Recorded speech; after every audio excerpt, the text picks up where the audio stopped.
उस रात आसमान में चांद नहीं था। पूरा जंगल एक डरावनी खामोशी में डूबा हुआ था। कभी कभी केवल झींगुर की तीखी आवाज सुनाई देती और कहीं बहुत दूर कोई कठफोड़वा पेड़ पर चोट करता हुआ सुनाई देता। फिर सब कुछ दोबारा शांत हो जाता। इतना शांत जैसे पूरा जंगल सांस लेना भूल गया हो। रेलवे सुरंग के पास एक छोटी सी रेलवे चौकी थी। वह नाम की ही स्टेशन थी। बस एक छोटा सा कमरा, चारों ओर घना जंगल, ऊंची चट्टानें और बीच से गुजरती रेलवे लाइन। बहुत कम गाड़ियां वहां रुकती थीं।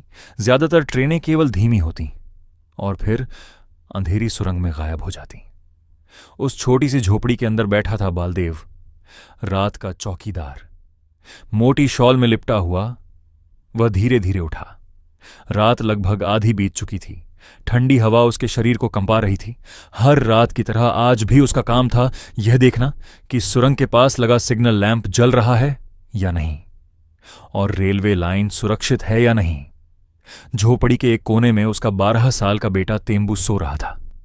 नींद में उसने धीरे से पूछा, पिताजी, क्या मैं भी आपके साथ चलूं? बालदेव हल्का सा मुस्कुराया, नहीं बेटा, आज बहुत ठंड है, तुम सो जाओ। तेंबू फिर से सो गया।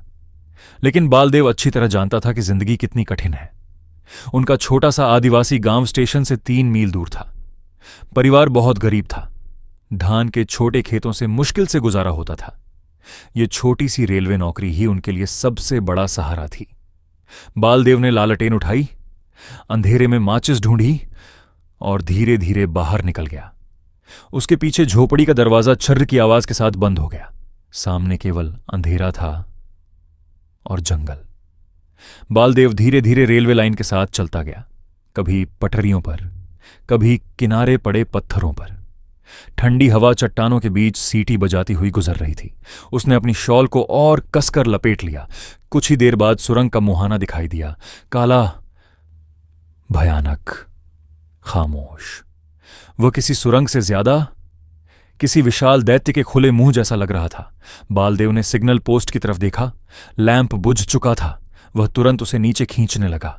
सौभाग्य से उसमें थोड़ा तेल बाकी था। उसने माचिस जलाई।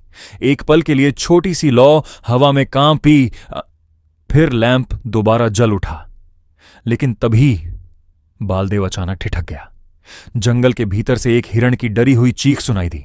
फिर झाड़ियों में कुछ भारी चीज के हिलने की आवाज आई, जैसे कोई बड़ा जानवर जंगल में घूम रहा हो। बालदेव की रीढ़ में सिहरन दौड़ गई। फिर भी उसने खुद को संभाला। उसने लैंप वापस टांग दिया और अपनी लालटेन लेकर सुरंग के अंदर चला गया ताकि रेलवे लाइन की जांच कर सके। सुरंग की काली दीवारों पर परछाइयां अजीब तरह से नाच रही थीं। हर आवाज कई गुना गूंज रही थी। टप टप टप। ऊपर से पानी की बूंदें गिर रही थीं।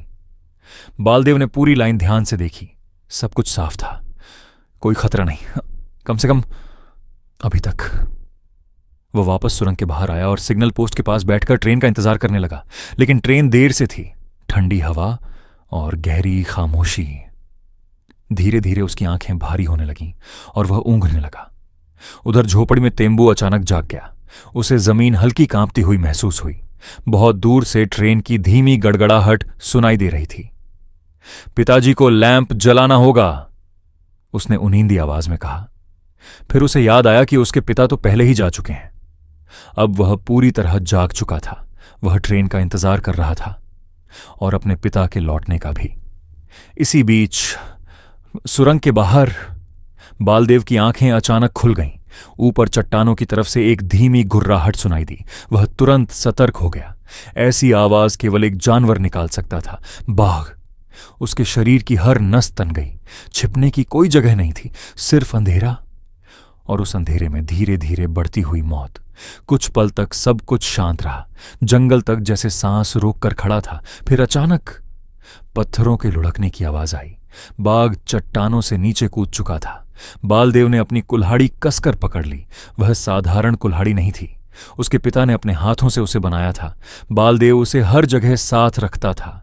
वह उसका गर्व थी, उसकी सुरक्षा, उसकी पहचान। अचानक उसे अंधेरे में एक विशाल आकृति दिखाई दी। फिर सिग्नल लैंप की रोशनी में 2 चमकती हुई हरी आंखें दिखाई दीं।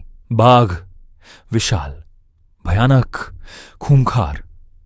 वो कोई साधारण बाघ नहीं था। वह इंसानों का शिकार कर चुका था, उसे किसी से डर नहीं था। बालदेव समझ गया कि भागना बेकार है। अंधेरे में बाघ उससे कहीं तेज था, और अगर बाघ झोपड़ी की तरफ गया तो तेंबू बिल्कुल असहाय होगा। इसलिए बालदेव वहीं खड़ा रहा, बिल्कुल स्थिर, इंतजार करता हुआ। बाघ धीरे धीरे करीब आता गया, और करीब और करीब। फिर अचानक एक भयानक दहाड़ के साथ वह झपटा। उसका विशाल पंजा बिजली की तरह हवा में लहराया, लेकिन ठीक उसी क्षण बालदेव तेजी से एक तरफ हट गया। उसने पूरी ताकत से अपनी कुल्हाड़ी बाघ के कंधे पर दे मारी। पूरा जंगल दहाड़ से कांप उठा। बाघ दर्द से तड़प गया। बालदेव ने दूसरी बार वार किया। इस बार कुल्हाड़ी बाघ के पैर में गहराई तक धंस गई, लेकिन तभी दुर्भाग्य हुआ, कुल्हाड़ी उसकी हड्डी में फंस गई। बालदेव ने पूरी ताकत लगाकर उसे निकालने की कोशिश की, लेकिन वह नहीं निकली। अब वह निहत्था था। सामने घायल और क्रोधित बाघ खड़ा था। बाघ ने गुस्से से दहाड़ लगाई, और अगले ही पल वह बालदेव पर टूट पड़ा। सब कुछ ही सेकंड में खत्म हो गया। जंगल उस भयावह संघर्ष की आवाजों से गूंज उठा। फिर सब शांत हो गया। बहादुर बालदेव, जो अकेले मौत के सामने डटा रहा, हमेशा के लिए इस दुनिया से चला गया। पास ही घायल बाघ बैठा अपने पैर को चाट रहा था। उसे यह एहसास भी नहीं था कि जमीन धीरे धीरे कांप रही है। दूर कहीं ओवरलैंड मेल ट्रेन तेजी से उनकी तरफ बढ़ रही थी। पेड़ों के बीच से इंजन की आग जैसी रोशनी दिखाई देने लगी। चिंगारियां दिवाली की रोशनी की तरह आसमान में उड़ रही थीं। ट्रेन की आवाज और तेज होती गई। फिर इंजन की तीखी सीटी जंगल में गूंज उठी। बाघ ने घबराकर सिर उठाया। पहली बार उसकी आंखों में डर दिखाई दिया। अब भागने का रास्ता नहीं था।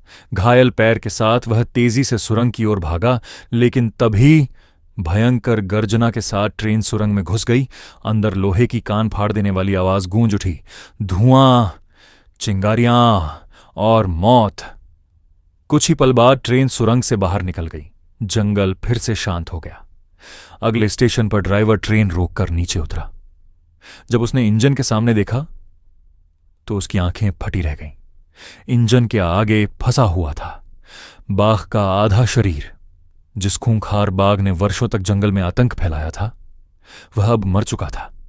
लेकिन यह जीत बहुत महंगी थी। उधर सुरंग के पास छोटा तेंबू अपने पिता के शव के पास बैठा था। अब उसे अंधेरे से डर नहीं लग रहा था। पूरी रात वह अपने पिता के शरीर की रखवाली करता रहा ताकि जंगली जानवर उसे नुकसान न पहुंचाए। उसकी आंखों से आंसू बहते रहे। ठंडी हवा चलती रही, लेकिन वह वहीं बैठा रहा। सुबह की हल्की रोशनी के साथ दूसरा चौकीदार वहां पहुंचा। 2 दिनों तक पूरा परिवार गहरे दुख में डूबा रहा, लेकिन जिंदगी रुकती नहीं। अब काम किसी को तो करना ही था। सिग्नल लैंप किसी को तो जलाना था, और अब यह जिम्मेदारी तेंबू की थी। 3 रात बाद वही छोटा लड़का फिर उसी सुरंग के पास खड़ा था। जंगल फिर अंधेरे में डूबा हुआ था। ठंडी हवा फिर बह रही थी। दूर कहीं ट्रेन की आवाज फिर सुनाई दे रही थी। तेंबू ने धीरे से सिग्नल लैंप जलाया। फिर वह अंधेरे में बैठ गया और धीरे धीरे गुनगुनाने लगा।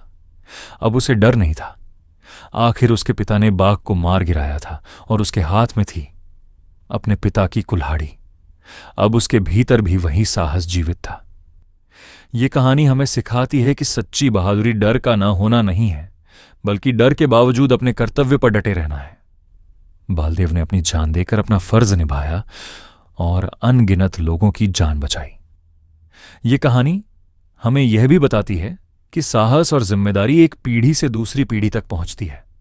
अगर आपको यह रोमांचक और भावनात्मक कहानी पसंद आई हो तो वीडियो को लाइक, शेयर और चैनल टैगोर स्मार्ट लर्निंग को सब्सक्राइब जरूर करें।